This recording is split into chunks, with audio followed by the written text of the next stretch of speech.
नमस्कार दोस्तों, रोमा की आवाज़ में आपका स्वागत है। आज की हमारी कहानी का नाम है साजिश। आज घर का माहौल बहुत ही दुख भरा था। कमरे में रोने की आवाज़ें आ रही थीं। आज रजत अपनी माँ को याद करके रोए जा रहा था। पास में बैठी उसकी पत्नी बबीता भी आंसू बहाए जा रही थी और रोते रोते चिल्लाते हुए बोले जा रही थी, माँ जी आप कहाँ चली गईं? मुझे इस घर में अकेला छोड़कर।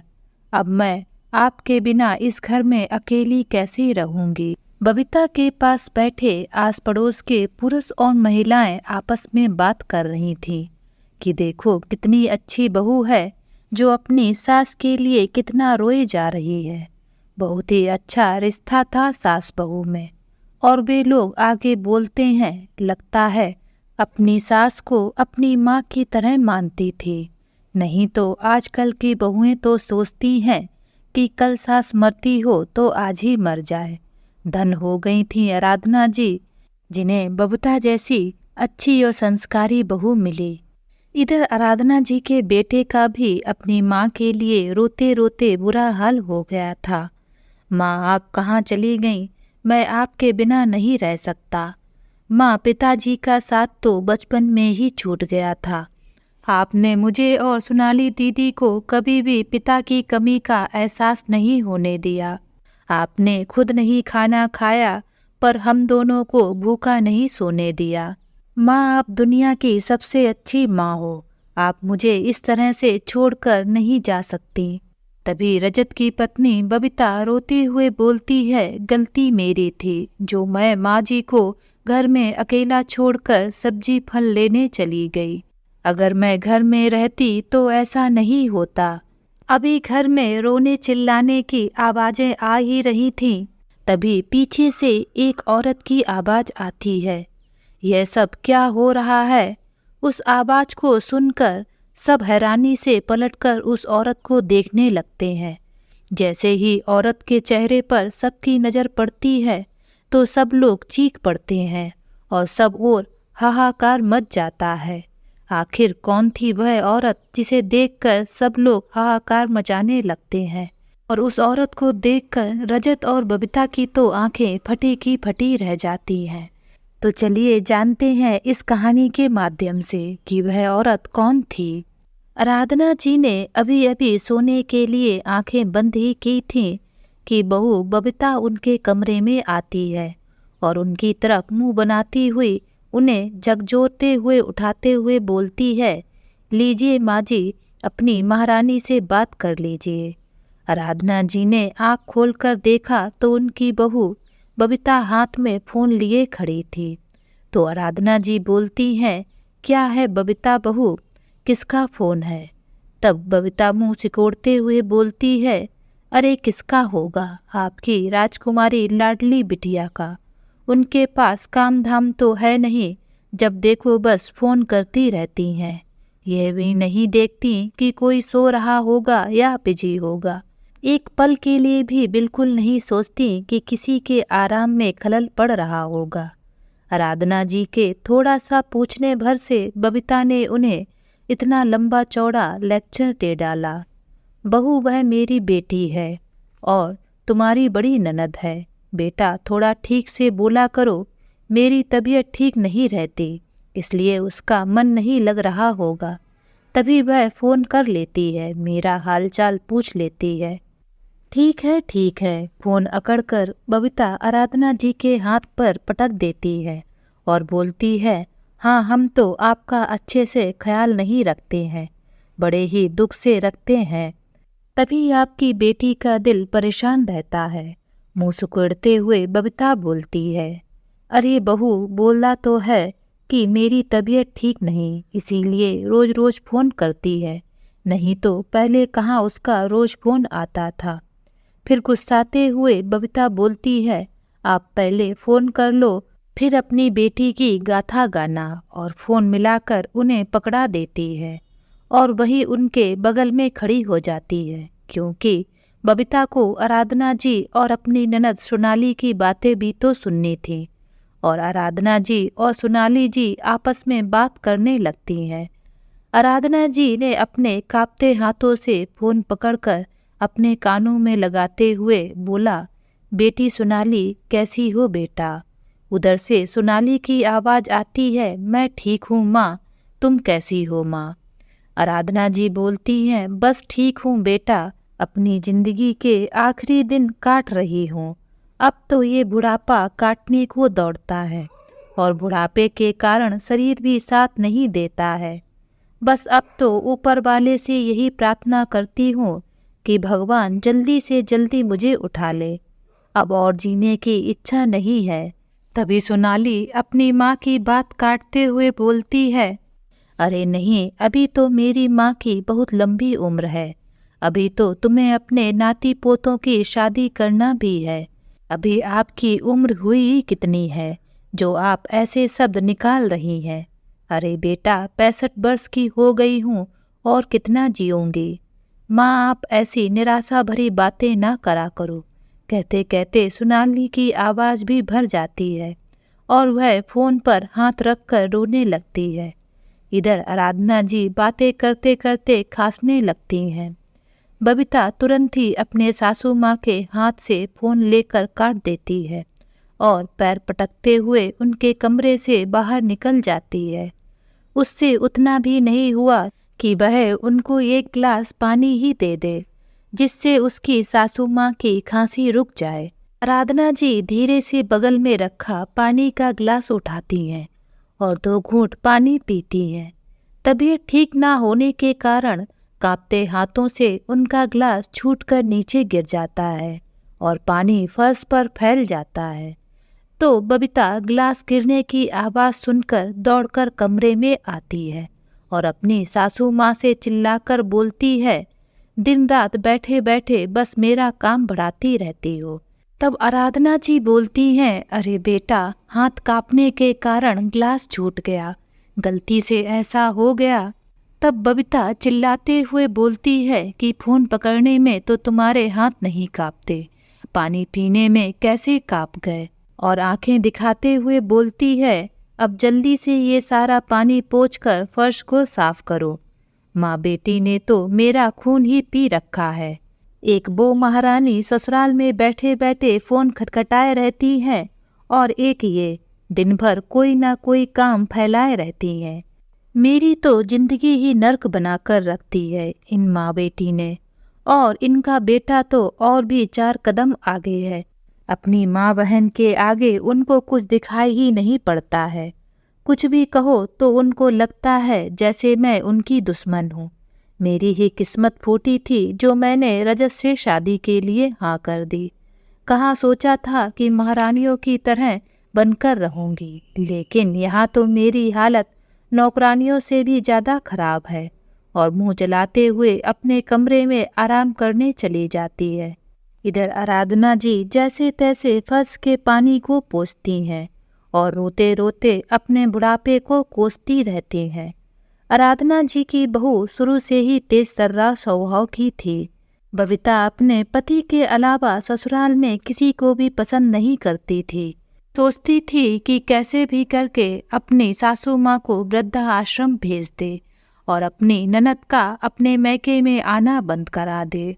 लेकिन उसका पति रजत उसके स्वभाव से भली भांति परिचित था, इसलिए वह उसकी एक भी नहीं चलने देता था। बबीता रजत के सामने तो अपनी सासू माँ के साथ अच्छा व्यवहार करती, लेकिन उसके जाने के बाद उनसे सीधे मुंह बात भी नहीं करती। आराधना जी भी इस संबंध में अपने बेटे से कभी कुछ नहीं बोलती। उनको लगता कि उनका बेटा बेकार में ही परेशान हो जाएगा। कुछ दिन पहले की ही बात है, आराधना जी का बाथरूम में पैर फिसल गया, जिससे वे चलने फिरने में असमर्थ हो गए। तब तो बबीता का व्यवहार अपनी सासू माँ के लिए और भी ज़्यादा रूखा हो चुका था। पहले तो आराधना जी अपने कार्यों को भली भांति कर लेती थी, साथ ही साथ बबीता का भी हाथ बटा देती थीं। लेकिन अब तो वह चलने फिरने में ही असमर्थ थीं और वह चारपाई पर ही लेट गई थीं, तो वह पूरी तरह से अपनी बहू पर आश्रित हो गई थीं। तब आराधना जी की बेटी ने आकर उनकी देखभाल की थी। जब तक आराधना जी चारपाई पर ही लेटी रहीं और अपने कार्यों के लिए पूरी तरीके से दूसरे पर आश्रित थीं, तब तक तो बबीता अपनी ननद सोनाली से अच्छे से बात करती थी। लेकिन आराधना जी जैसे जैसे थोड़ी ठीक होने लगी तो उसका व्यवहार अपनी ननद सोनाली के लिए अच्छा ना रहा, क्योंकि आराधना जी अब अपना काम थोड़ा थोड़ा करने लगी थीं। सोनाली कोई भी काम करती तो उसकी भाभी उसके कामों में कोई ना कोई कमी निकाल देती। एक दिन की बात है, उस दिन रक्षाबंधन था, तो सोनाली अपने पहनने के लिए कोई भी अच्छी साड़ी नहीं लाई थी। तो आराधना जी ने सोनाली को अपनी ही साड़ी निकाल कर दे दी। वह साड़ी बबीता के मैके से आराधना जी के लिए आई थी और वह थोड़ी महंगी साड़ी थी।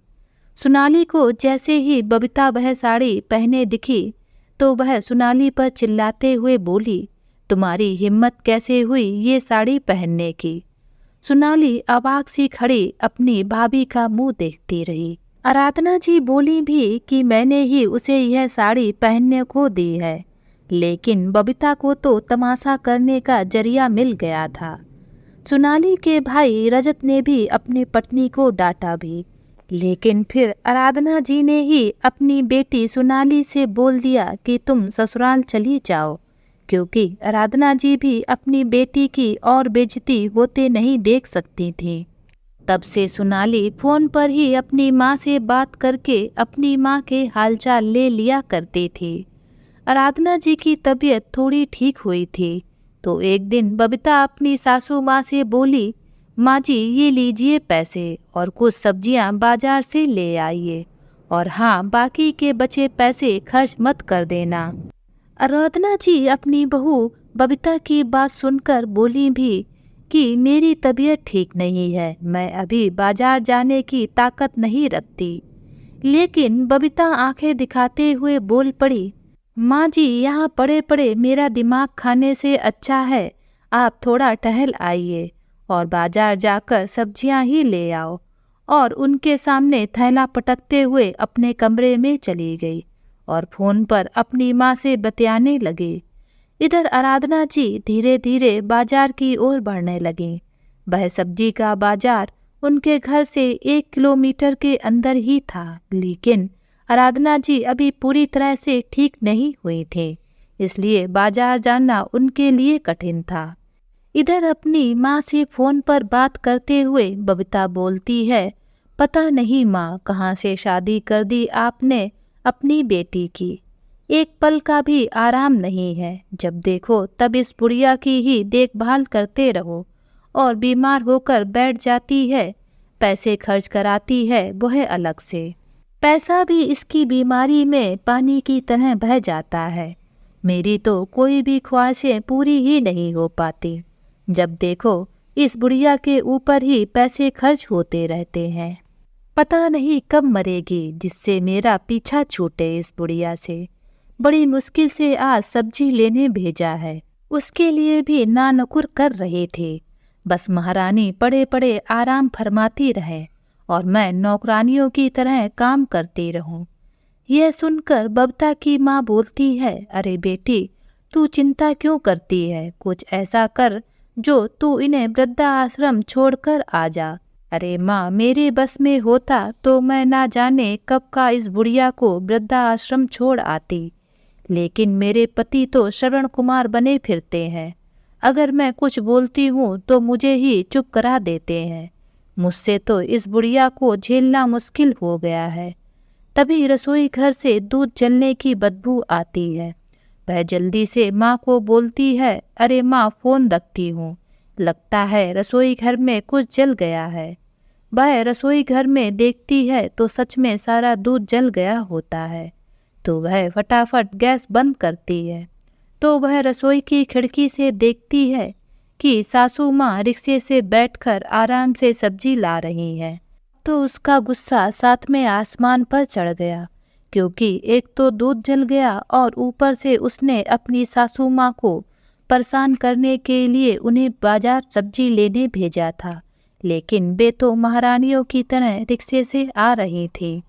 आराधना जी का जैसे ही घर में घुसना हुआ वह जोर से चिल्लाती है, माँ आपसे कहा था, माँ बचे हुए पैसे लौटाना है, ना कि यूं रिक्शा करके बर्बाद करना।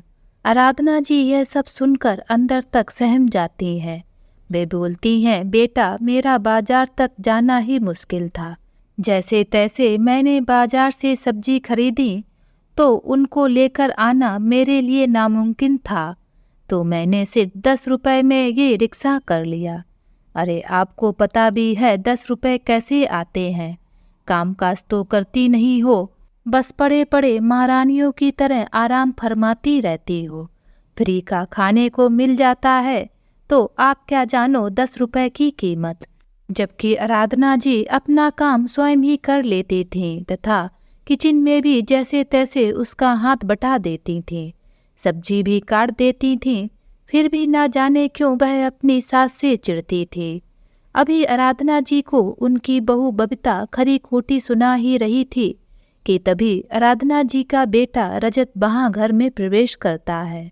रजत तो आ गया था 5 मिनट पहले ही, लेकिन बबीता की चिल्लाने की आवाज़ सुनी तो वह दरवाजे के पीछे खड़ा होकर सब बातें सुनने लगा।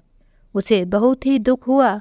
जिस माँ ने उसे और उसकी बहन को कितने दुख दर्द सहकर पाला था, वह माँ जो पिताजी के ना रहने पर भी अपने बच्चों को पिता की कमी महसूस नहीं होने देती थी, आज वह चुपचाप सब कुछ सुन रही है कि उसके बेटे की गृहस्थी में कलह ना मचे। लेकिन आज रजत से अपनी माँ का अपमान बर्दाश्त नहीं हो पाया। वह गुस्से से अंदर घुसता है और जैसे ही बबीता रजत को देखती है तो उससे बड़े प्यार से बोलती है, अरे आप इतनी जल्दी आ गए, आपने फ़ोन करके बताया भी नहीं। आप और माँ बैठिए, मैं आप दोनों के लिए गर्मा गर्म चाय बनाती हूँ, साथ ही पकौड़े भी लाती हूँ। अरे माँ जी आप खड़ी क्यों हैं, बैठिए ना माँ जी। बबीता ने समझा कि रजत ने कुछ नहीं सुना, लेकिन रजत का गुस्सा तो आज 7वें आसमान पर था। उसने तुरंत ही बबीता के गालों पर 4-5 तमाचों की बौछार कर दी और बोलता है, नीच औरत, मेरी माँ की एक तो तबीयत ठीक नहीं है और तूने उनको बाजार सब्जी लेने के लिए भेजा। ऊपर से अगर वह रिक्शा करके आ गई तो उन्हें 10 रुपए के लिए इतना सुना रही है जैसे पूरा घर का खर्चा तेरी कमाई से चलता हो। अब चलो अपना सामान बांधो और निकलो यहाँ से। आज बबीता तो रजत का यह रूप देखकर दंग ही रह गई, क्योंकि आज से पहले उसने कभी भी रजत को इतने गुस्से में नहीं देखा था। उसे लगा आज उसकी खैर नहीं। वह तुरंत ही रजत के पैर में गिरकर माफ़ी मांगने लगी। प्लीज़ रजत, मुझे माफ़ कर दो। आज के बाद मैं ऐसी गलती कभी नहीं करूँगी। तुम्हें और माफ़ी बिल्कुल नहीं। मेरे बार बार समझाने के बाद भी तुमने अपना व्यवहार नहीं बदला। अब तो मैं तुम्हें कभी भी माफ़ नहीं करूँगा। बबीता ने जब रजत से अपनी दाल गलते ना देखी तो वह आराधना जी के पैरों में जा गिरी और माफ़ी मांगने लगी। आराधना जी एक कोमल हृदय की महिला थीं। उन्होंने भी सोचा कि उनके बेटे की गृहस्थी बर्बाद हो जाएगी, इसलिए वह अपने बेटे से बोली, बेटा बहू को माफ़ कर दे। वह बोल तो रही है कि अब वह आगे से ऐसा नहीं करेगी, अब गुस्सा छोड़ दे। नहीं माँ, आप गलत बोल रही हैं। जैसे कुत्ते की पूंछ को चाहे कितना भी सीधा करने की कोशिश करो, लेकिन वह टेढ़ी की टेढ़ी ही रहती है, वैसे ही है ये आपकी बहू। लेकिन आराधना जी के बहुत समझाने के बाद रजत मान तो गया, लेकिन उसने अपनी पत्नी बबीता से बात करना बंद कर दिया। इधर रजत का व्यवहार बबीता के प्रति आराधना जी को भी समझ में आ रहा था, लेकिन उन्होंने सोचा कि सब धीरे धीरे ठीक हो जाएगा। इधर बबीता भी अपने घर के सभी कामों को अच्छे से करती, लेकिन कहते हैं ना, कुत्ते की पूंछ टेढ़ी की टेढ़ी ही रहती है। वो ही हाल था बबीता का, क्योंकि वह अपना ससुराल छोड़कर जाना नहीं चाहती थी, पर वह आराधना जी को अभी भी पसंद नहीं करती थी। उसके साथ रजत ने जो भी किया वह उस सब के लिए आराधना जी को ही दोषी मानती थी, लेकिन वह आराधना जी के साथ दिखावा करती ताकि रजत उसे तलाक ना दे। वह आराधना जी का काम बेमन से करती, लेकिन दिखाती ऐसे कि वह बड़ी खुशी के साथ कर रही है। वह मन ही मन सोचती कि कब ये बुढ़िया मरेगी और कब मेरा इस घर में एक छत्र राज्य होगा। एक दिन की बात है, आराधना जी को बहुत तेज बुखार आ गया। बुखार के कारण आराधना जी कराए जा रही थी। रजत ने आराधना जी को डॉक्टर को दिखाया तो डॉक्टर ने आराधना जी की कुछ टेस्टिंग कराई तो उनको डेंगू का बुखार निकला। डॉक्टर ने उन्हें लगातार 5 दिन तक इंजेक्शन लगाने और रेस्ट करने को बोला और उनकी अच्छे से देखभाल करने को कहा। अब तो बबीता को समझ में ही नहीं आ रहा था कि वह करे तो क्या करे, क्योंकि पहले तो आराधना जी उसके काम में बराबर का सहयोग करती थीं, लेकिन अब उल्टा उसको सारा काम तो करना ही था, साथ ही अब 5 दिन तक आराधना जी की पूरी तरह से सेवा करना। अब तो बबीता परेशान सी घूम रही थी। उसने अपनी ननद सोनाली को पहले ही घर से बेइज्जत करके घर से निकाल दिया था। जिस टाइम आराधना जी के पैर में चोट लगी थी, तब सोनाली के कारण ही आराधना जी की अच्छे से सेवा हो पाई थी। और इस समय तो बबीता ऐसा बोल भी नहीं सकती थी कि वह आराधना जी की सेवा नहीं कर सकती, क्योंकि वह रजत का गुस्सा देख ही चुकी थी। इधर आराधना जी वृद्ध तो हो ही गई थी, उनको कुछ ना कुछ परेशानी लगी ही रहती थी। तो बबीता यह सब सोच सोच कर परेशान ही हो रही थी कि उसकी फ़ोन की घंटी बजती है। पहले तो उसका मन किसी से बात करने को नहीं होता, लेकिन जैसे ही वह फ़ोन की तरफ तिरछी नज़र से देखती है तो फ़ोन उसकी माँ का होता है। वह झट से फ़ोन को उठा लेती है, क्योंकि एक उसकी माँ ही तो थी जो उसके दुख दर्द को समझती थी और वह अपनी माँ की अकेली ही बेटी थी। इसलिए बबीता की माँ बबीता के जीवन में ज़्यादा दखल अंदाजी करती थी और वह अपनी बेटी की हर गलत बात को भी बढ़ावा देती थी। कभी भी उसे समझाने की कोशिश नहीं करती कि बेटा यह गलत है और तुम्हारा ससुराल ही तुम्हारा घर है, तुम्हारी सासू माँ माँ के समान है। उल्टा वह उसे और गलत सलत काम करने के लिए प्रोत्साहित करती थी। तो बबीता जैसे ही माँ का फ़ोन उठाती तो तुरंत ही रोने लगती है। अपनी बेटी की रोने की आवाज़ सुनकर बबीता की माँ घबराते हुए बोली, क्या हुआ मेरी बच्ची, सब ठीक है ना? तो बबीता बोलती है, क्या खाक ठीक है, मेरी तो किस्मत ही फूटी है जो इस बुढ़िया की सेवा दिन रात करते रहो। कमबख्त मरती भी तो नहीं है जो मेरा पीछा छूटे। तब बबीता की माँ बोलती है, बेटा वो सब वहाँ तुम क्यों सह रही हो, तुम हमारी इकलौती बेटी हो, तुम अपने मैके में आकर आराम से रह सकती हो। हम अपनी फूल सी बच्ची को महारानियों की तरह रखेंगे। हमें नहीं पता था कि रजत ऐसा लड़का है, तो मैं बिल्कुल भी तुम्हारी शादी उससे नहीं करती। अपनी माँ की बात सुनकर बबीता बोलती है, माँ मैं रजत को नहीं छोड़ सकती हूँ। तब बबीता की माँ बोलती है, बेटा तुम्हें रजत जैसे हजारों लड़के फिर मिल जाएंगे, तुम क्यों उस घर में नौकरानी बनकर रह रही हो। अभी बबीता फ़ोन पर अपनी माँ से बात कर ही रही थी कि तभी आराधना जी की आवाज़ आती है, बबीता बेटा एक गिलास पानी तो देना।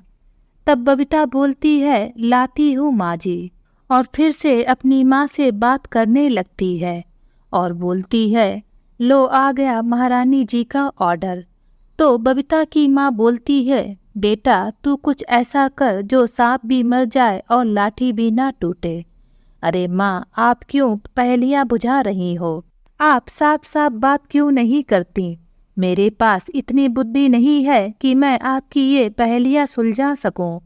अभी बबीता अपनी माँ से बोल ही रही थी कि तभी आराधना जी की दोबारा आवाज़ आ जाती है, बबीता बेटा जल्दी पानी दे दो वरना मैं दवा खाने में लेट हो जाऊंगी। तभी बबीता बोलती है, लाती हूँ माँ जी, और अपनी माँ से बोलती है, माँ मैं अभी फ़ोन रखती हूँ, आपसे बाद में बात करती हूँ, और फ़ोन रखकर पानी देने चली जाती है।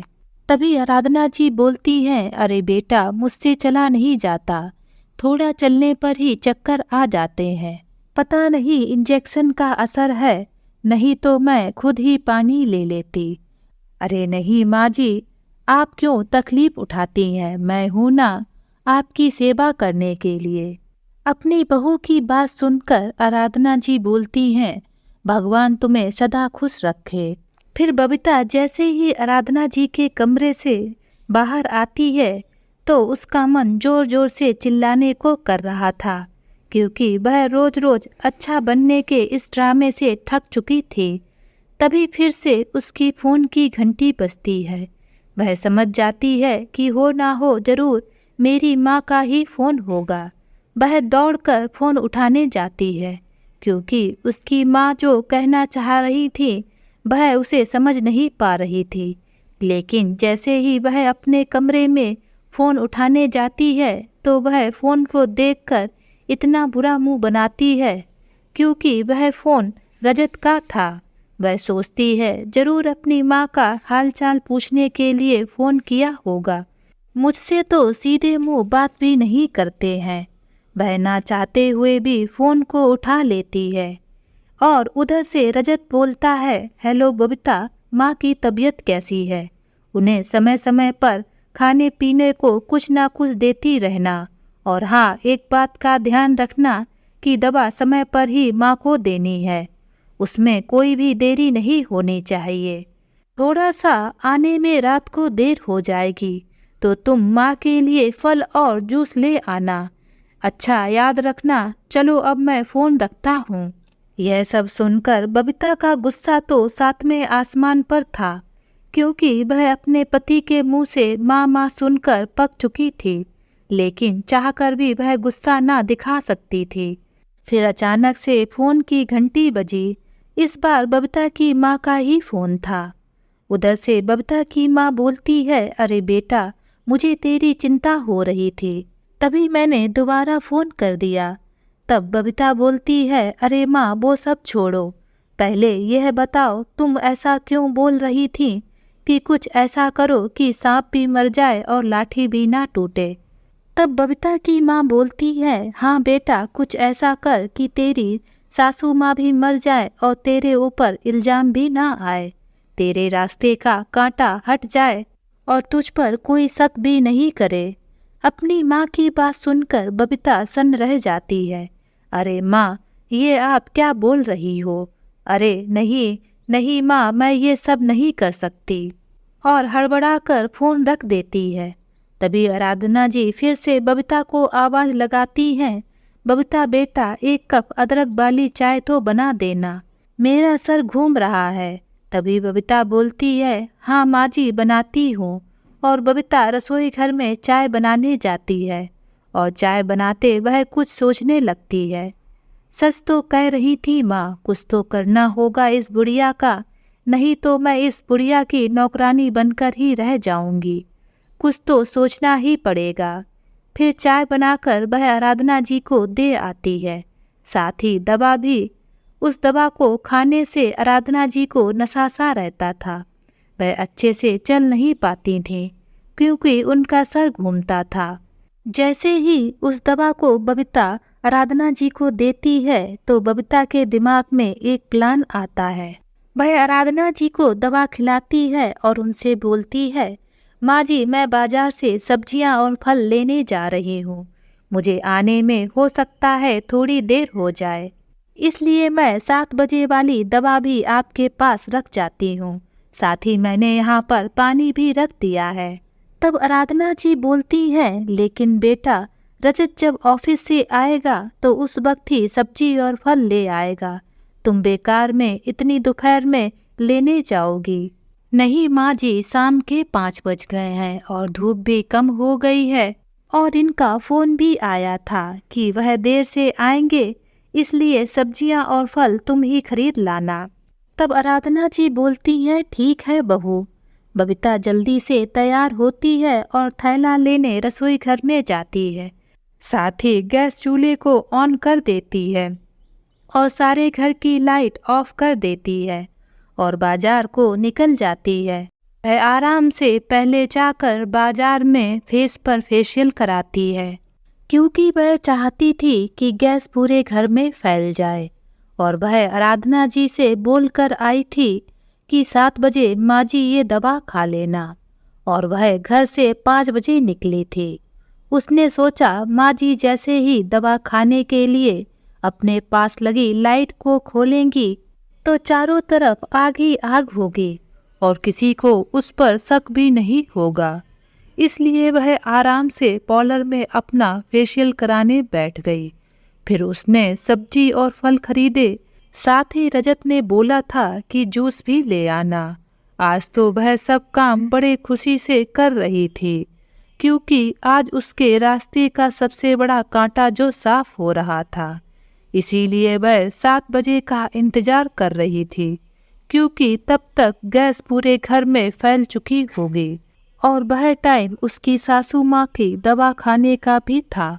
आज तो उसके पैर खुशी के कारण जमीन पर ही नहीं पड़ रहे थे, क्योंकि आज तो रजत भी उससे नहीं बोल पाएगा कि वह माँ को अकेले छोड़कर क्यों गई, क्योंकि उसने ही उससे सब्जी फल और जूस लाने को कहा था। उसने जैसे ही अपनी घड़ी में देखा कि 7 बज चुके हैं तो वह 15-20 मिनट और इधर उधर टहलती रही। फिर वह तुरंत ही रिक्शा करके अपने घर की तरफ चल पड़ी। वह जैसे ही अपने घर की गली में प्रवेश करती है तो अपने घर को जलते हुए देखती है और आस पड़ोस के लोग आग बुझाने का प्रयास कर रहे होते हैं। वह तुरंत ही ऐसा नाटक करती है कि उसे बहुत बड़ा सदमा लगा हो और पागलों की तरह रोकर भागते हुए माँ जी बोलते हुए अपने घर के अंदर को जाने लगती है। उसको घर के अंदर जाता देख कुछ पड़ोस के लोग उसे पकड़ लेते हैं। वह मगरमच्छी आंसू बहाते हुए बोलती है, मुझे छोड़ दो, मेरी माँ जी अंदर है, मुझे छोड़ दो, मुझे उन्हें बचाना है, मेरी माँ जी अंदर है, मैं उन्हें बचाने जा रही हूँ। सभी औरतें उसे कसकर पकड़ी रहती हैं। उसको देखकर सभी पड़ोस के लोग आश्चर्यचकित रह जाते हैं कि कोई बहू भी अपनी सास के लिए इतना परेशान हो सकती है क्या। तभी रजत भी आ जाता है। वह भी अपने घर को जलता देखकर हक्का बक्का रह जाता है। उसे तो कुछ समझ में नहीं आ रहा था कि हुआ तो क्या हुआ, क्योंकि पड़ोस के ही एक व्यक्ति ने उसे इस घटना के बारे में जानकारी दी तो वह सब काम छोड़कर भागा चला आया।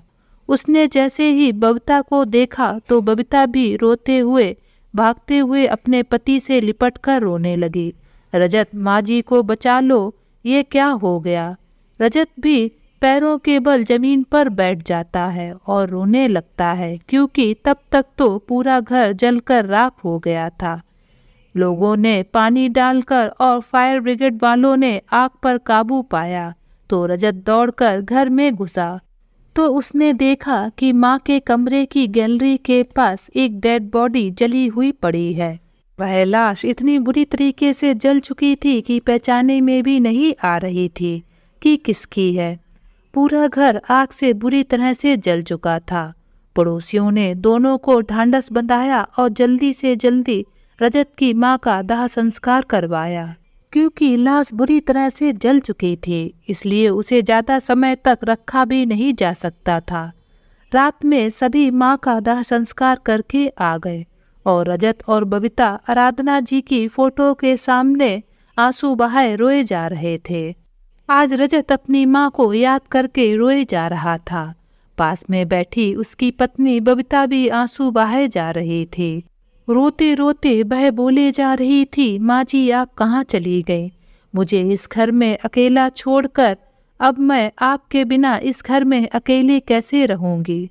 बबीता के पास बैठे आस पड़ोस के लोग भी आपस में बात कर रहे थे कि देखो कितनी अच्छी बहू है जो अपनी सास के लिए कितना रोए जा रही है। बहुत ही अच्छा रिश्ता था सास बहू में। और वे आगे बोलते हैं, लगता है अपनी सास को अपनी माँ की तरह मानती थी, नहीं तो आजकल की बहुएं तो सोचती हैं कि कल सास मरती हो तो आज ही मर जाए। धन हो गई थी आराधना जी ऐसी बहू पाकर। इधर आराधना जी का बेटे का भी रो रो कर बुरा हाल था। वह भी माँ माँ करके रोए जा रहा था और बोल रहा था, कहाँ चली गई माँ मुझे छोड़कर, मैं तुम्हारे बिना नहीं रह सकता, आप दुनिया की सबसे अच्छी माँ है। तभी एक औरत की पीछे से आवाज आती है जिसको सुनकर सभी लोग दंग रह जाते हैं और जैसे ही पीछे मुड़कर देखते हैं तो रजत और बबीता तो देखकर दंग ही रह जाते हैं, क्योंकि वह औरत और कोई नहीं आराधना जी ही थी। बबीता तो आराधना जी को देखकर दंग ही रह जाती है, उसे तो कुछ भी समझ में नहीं आता। तो उधर रजत खुशी से उछल पड़ता है क्योंकि उसकी माँ तो जिंदा है और खुशी खुशी अपनी माँ के गले लग जाता है। माँ तुम कहाँ चली गई थी मुझे छोड़कर? आराधना जी पूछती है, बेटा ये घर में क्या हो गया और तुम रोए क्यों जा रहे हो? तभी रजत उनको सारी घटना बताता है और पूछता है, माँ आप कहाँ चली गई थी? तब आराधना जी बताती है, बेटा जैसे ही फल लेने बाजार के लिए बहू निकली थी उसके जाने के 2 मिनट बाद ही दरवाजे की बेल बजी। मैंने जैसे तैसे दरवाजा खोला तो सामने तेरी बड़ी बहन सोनाली खड़ी थी। पता नहीं उसे किसने बता दिया कि मेरी तबीयत खराब है, तो वह मुझे देखने आई थी। तभी रजत अपनी माँ से बोलता है, हाँ माँ मैंने ही दीदी को फ़ोन किया था कि आपकी तबीयत ठीक नहीं है, हो सकता है तभी परेशान होकर वह आपसे मिलने आ गई होंगी। फिर आराधना जी आगे बोलती हैं, दरवाज़ा खोलकर मैं उसे अंदर लेकर घुसी ही थी कि मुझे चक्कर आ गया और मैं चक्कर खाकर बेहोश हो गई। तभी तुम्हारी बहन घबरा गई और मुझे अस्पताल ले गई। अभी आराधना जी सब कुछ बता ही रही थी कि तभी रजत की बहन सोनाली आ जाती है। सोनाली को देखकर आराधना जी बोलती है कि आगे की बात तू सोनाली से ही पूछ ले। सोनाली रजत को बताती है कि डॉक्टर ने माँ की कमजोरी के देखते हुए उन्हें बोतलें चढ़ाना शुरू कर दी। लेकिन भैया ये बताओ कि घर का ये हाल कैसे हुआ, क्योंकि मैं जब आई थी तब तो घर एकदम सही था। तब रजत सोनाली को पूरी घटना बता देता है, लेकिन वह आश्चर्यचकित है कि वह डेड बॉडी किसकी थी, माँ तो जिंदा है। तब सोनाली बोलती है, हो सकता है भैया कि कोई चोर घुस गया हो, क्योंकि मैं जल्दबाजी में माँ को तो लेकर चली गई लेकिन घर में ताला लगाना भूल गई और वहाँ डॉक्टर ने 7-8 घंटे ले लिए। तभी रजत पुलिस वालों को फोन लगाता है और उन्हें पूरी घटना के बारे में बताता है।